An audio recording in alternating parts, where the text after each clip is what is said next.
Hi everyone. So tonight between 7 and 7:20, we're going to have an interview with Paula at Gapeys Grub or Gapeys Garden. I'm so excited about this. You guys are going to learn a lot, which is amazing woman. So I'm going to show you a little bit about her pages, but what Paula is obsessed with is photography, and it's something a lot of people don't know. And she does blogs about cooking, recipes, homesteading, restaurants. I'm going to show you a little bit about Paula before we start tonight. So let me see. I'm doing a little stuff here. So let me show you her Instagram. So this is Paula's Instagram. So she's under Gapey as up here. And look at those peppers and canning. The photography is absolutely amazing. So check out Paula Thomas, Gapeys Grub on Instagram. And then we have, I should feel like an all-star doing these things right now with, okay, let me see. Oh, okay. So this is her YouTube page. So as you can see, September's pepper update, garden tours, tomato tours, August fig updates, germination to seed, chaminel, playlist, very thorough. It's great. It's awesome. Also, let me next.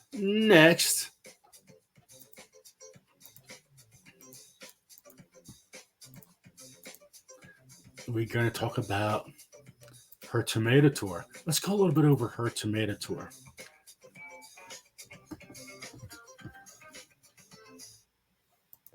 So this is probably the largest variety I'm growing this year. This one is called pineapple. Look at So that pineapple, outside guys. is kind of a light to medium orange, and the inside is really absolutely beautiful. It's kind of a bicolor. Gorgeous. Look at yellow that. and orange.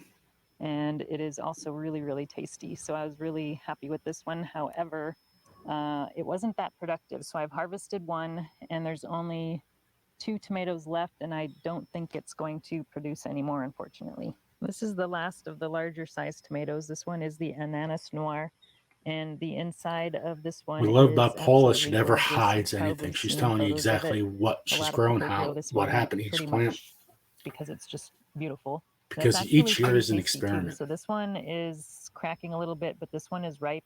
So I'm going to go ahead and harvest this one and show you what the inside looks like. Not sure if you can see it, but there is a lot of ash on this tomato because we've had a lot of wildfires nearby. So I'm going to go ahead and wash this off before I cut into it because this is not really safe to eat with all this ash on it. I'm going to cut this lengthwise because that is probably what's going to be the most beautiful colored.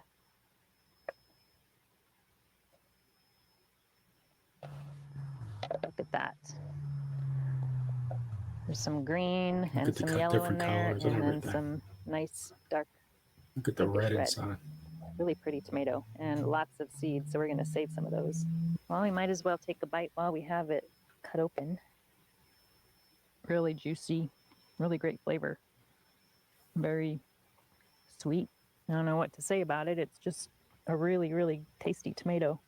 You don't really taste the seeds. I could eat that whole thing. Maybe later. All right, let's have a look at the 2 tomatoes we have growing in the greenhouse. I usually plant 2 varieties in the greenhouse in different areas, and this year I planted it right near the door on the left side, and this is one that I've been growing every year for the past probably 5 or 6 years now. This one is called Fertunia, and it's a very large Italian paste tomato.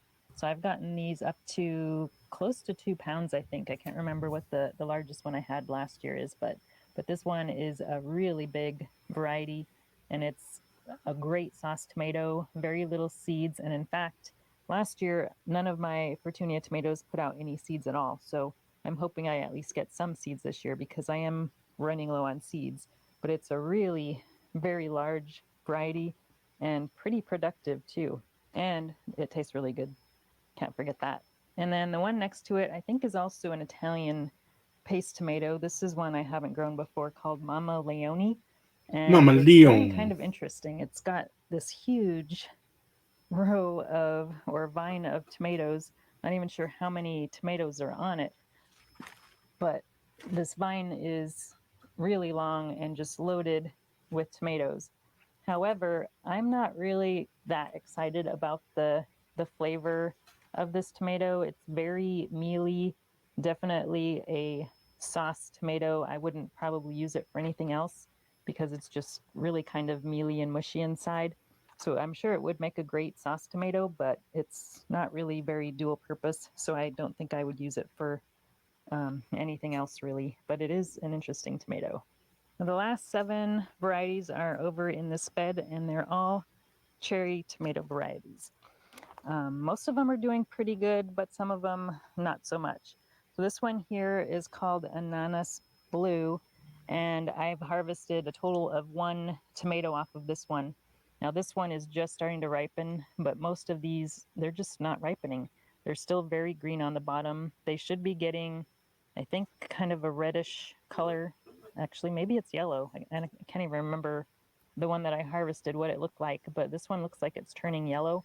But everything else on here is still very green and small. So this one just took forever to ripen.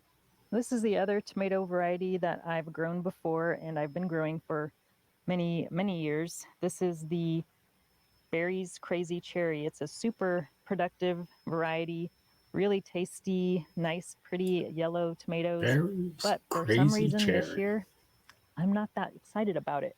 I did use a different seed source than I normally grow, so I'm definitely not going to save seeds from this one, and I'm going to go back to growing the one I normally grow. But this one is just not growing as well. It's only about halfway up the Okay, guys, so that was a tomato little cage, bit which about is the very tomatoes. unusual for. Let's talk about a little bit about the peppers.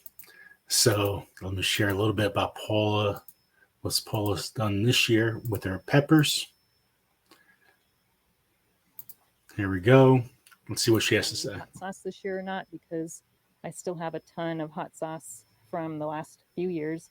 But this one is very productive. It stays pretty short compared to most Bacchitums, so it doesn't really need a cage, but I do have a Y stake around it just to keep the kind of longish branches from dragging on the ground. So it's done pretty well for being covered in basil. Now back here we've got our Sugar Rush Red. That this is the first beautiful. year I've grown the red variation, but I've grown the striped and the peach before.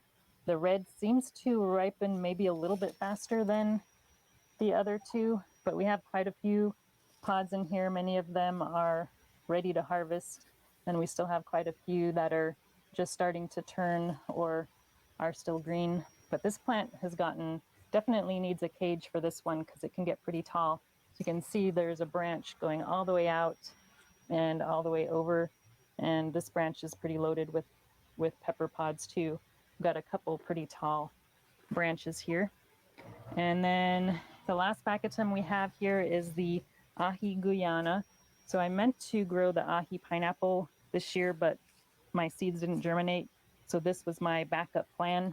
So I got the Ahi Guyana, and it's kind of a longish yellow-orange pod, pretty much the same color as the Creolacella actually, but very differently shaped. And it's a very kind of fruity, kind of ahi. Ahi kind of has a unique flavor, but it's pretty traditional ahi flavor and fairly spicy. I might just make a hot sauce using kind of this yellow-orange pods because I have so many pods this year that are this color. So I think that might make a really good hot sauce. Now this really big bushy. Awesome. So tonight at 7 o'clock, it only goes to about 20-minute interview or so before we start Sunday Fun Day. It's going to be an awesome interview with Paula. If you have any questions, please leave them in the chat, and we'll try to answer as many as we can. So I'll see everybody at 7 o'clock tonight. Sunday Fun Day. Take care, everyone. Love you guys. See you soon.